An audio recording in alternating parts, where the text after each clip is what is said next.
starting another quilt in honor of Black History Month. We are doing this with the fabrics that we picked up from Kena's Quilt Studio when we were at Road to California. This is a 6-piece fat quarter bundle.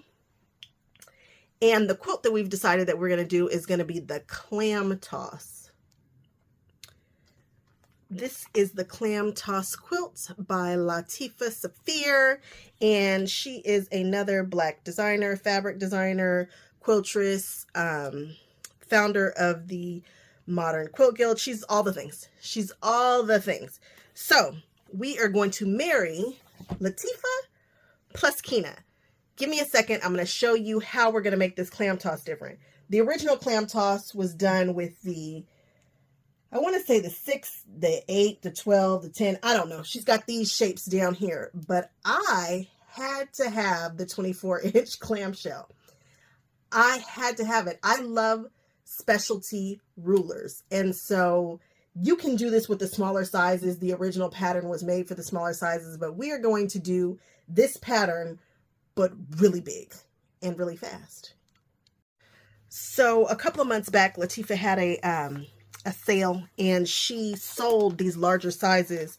Now the clamshell is not really a shape that I'm super drawn to, but you can do quite a few other things with it. You can do your good old drunkard's path. You can do your half circle. You can do your full circle. You can do your orange peels with this. So it's not just a one-hit wonder. I got the 16 and the Big Daddy, the 24, and I cannot wait to use this 24-inch. There was a woman who showcased it at our guild meeting, and ever since she showed it, I chased it and I begged Latifah for it, and I finally got my hands on it, and I cannot wait to use it. So yes, it is an investment. It's a big guy, but this is not the Save Your Ducats channel. This is absolutely not that channel. We are couture crafters here. We are quiltresses and we buy the things. So yes, we're going to do the 24-inch and let's play with it. Let's see what happens. Well, I've taken this out of the packaging. First thing I want you guys to know is that you never handle it by its tip. Always pick it up and handle it by these big pieces over here. I'm going to go on ahead and spray this with Grippy. This is too big to be messing up a piece of fabric, and I want to be sure that this doesn't slip and slide all around.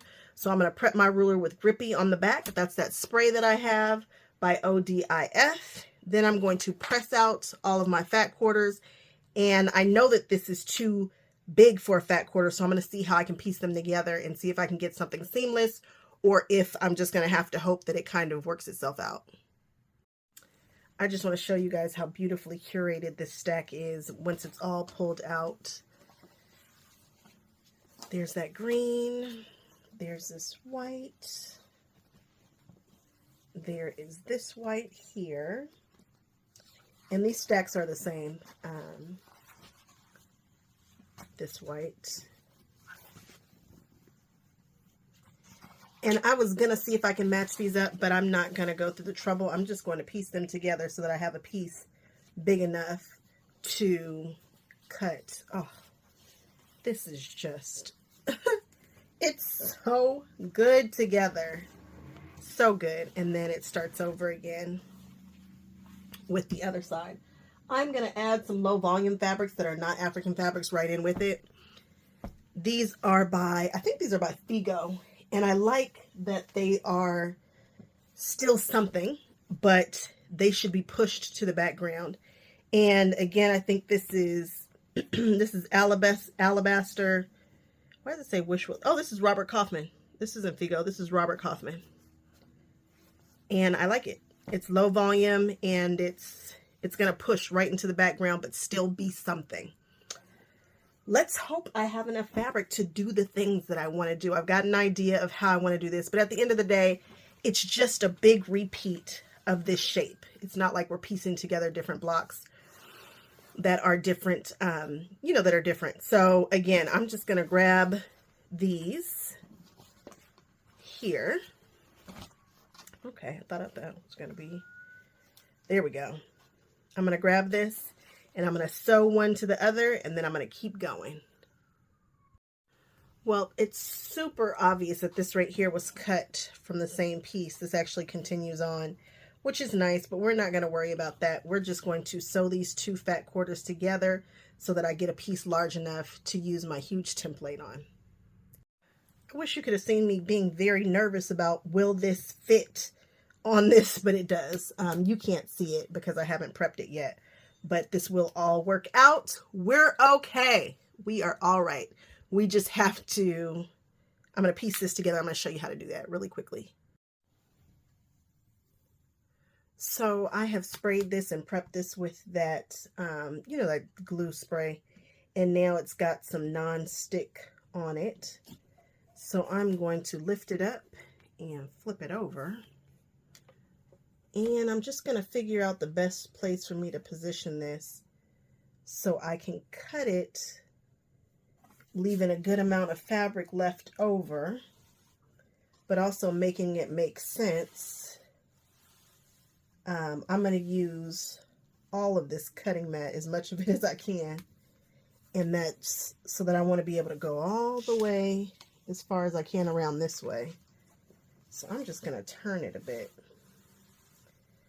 I'm going to be able to use both sides of my table here. That's important that I be able to use both sides of the table. All right. Now I just need to start cutting out all these shapes and get to it. Let it do its thing. There we go. Yeah, I think that's a good place for me to cut.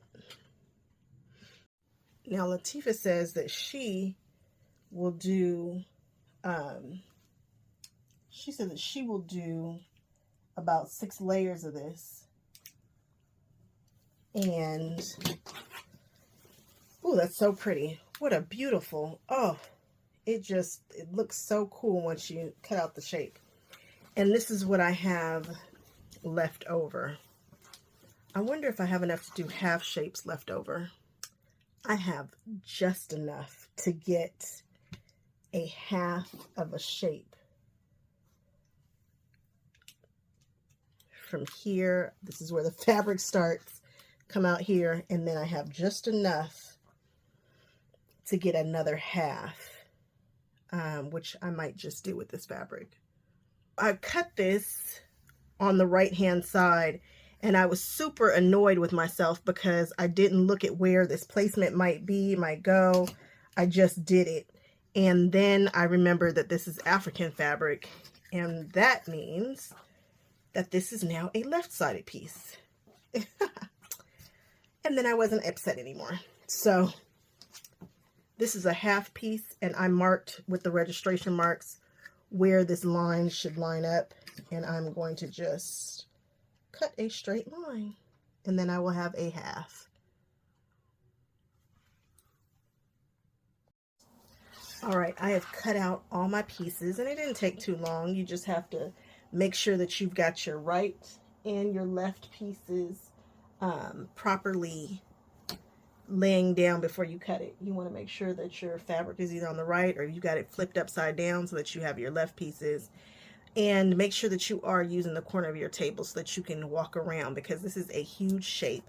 But a huge shape means 2 things for curves. One, it's going to be a fast sew.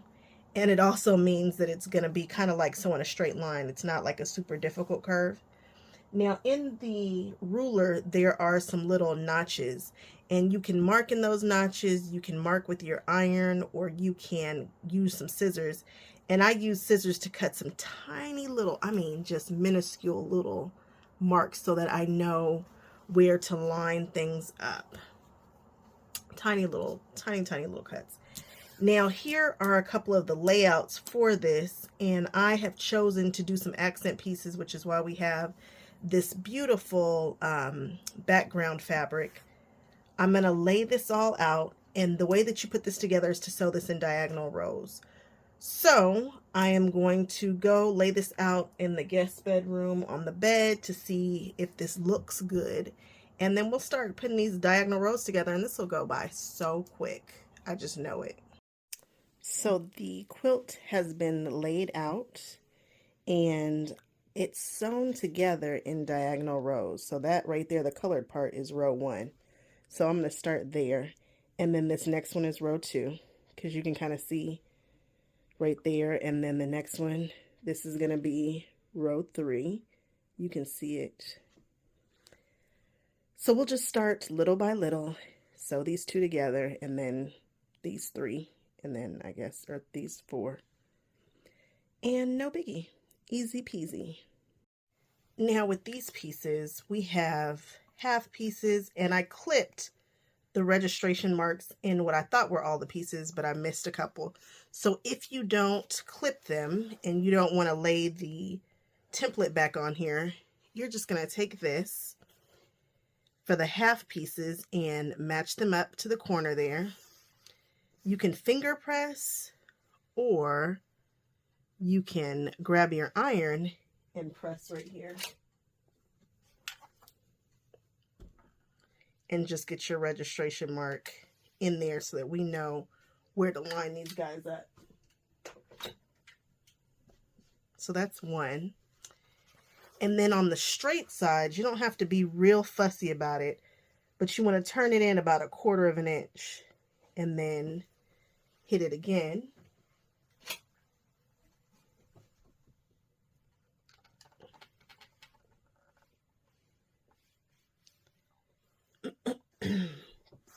And that'll be that. And then for this bottom tip here, you're going to bring this tip up and match it.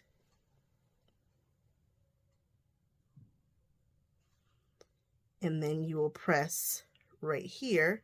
And I can see I clipped that because that just bent right into place. There's another one that's right here too. Because this one is so large. If you're using the smaller clamshells, then you probably will not need it. But if you can see, I trimmed that. So it's just opening up just ever so slightly. You see it? It's straight, and then it's just a little clip. I can see it. But anyway, I don't need to do these, but you would turn it just like this and match that tip up, and it will fold right there. There's another fold right there. There's one right there, which is great. Now I have all the registration marks I need so that I can see how to match it to this other one. I'm going to just check to make sure that the other one, and I don't see the registration marks on this one, so I'm going to be sure to do this one too.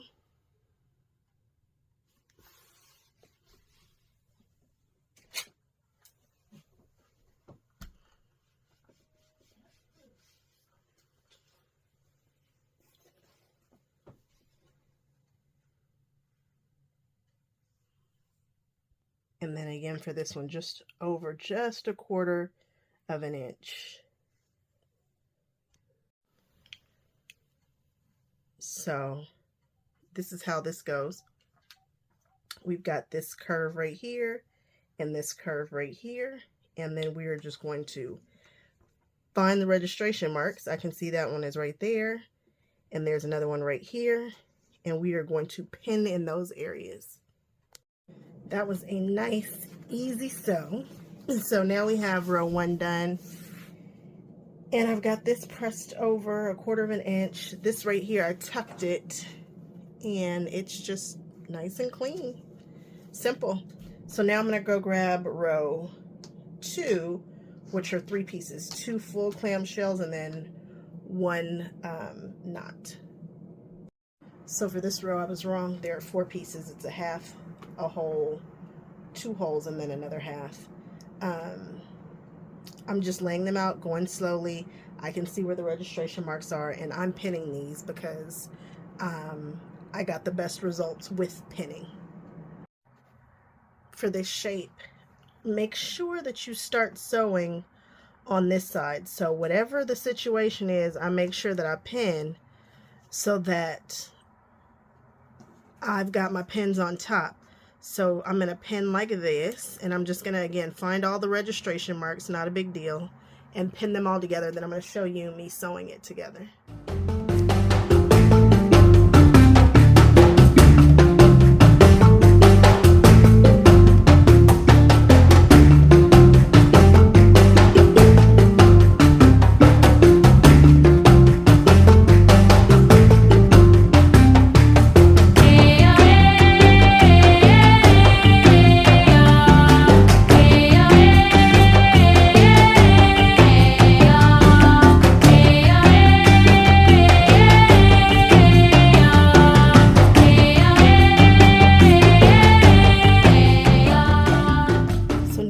the rows are pieced in these diagonal rows. See? All pieced. Now we're just going to put them together 2 by 2, 2, this really long one, 2, that one, and then the rest of them together. And it's only a few seams. I mean, they're long seams, but I think there's just 5 seams, and then this will be done. This pressed out so flat. I just went ahead and rolled it back so the seam is underneath this colored part. I don't think it's really going to matter. There's nothing else to match up.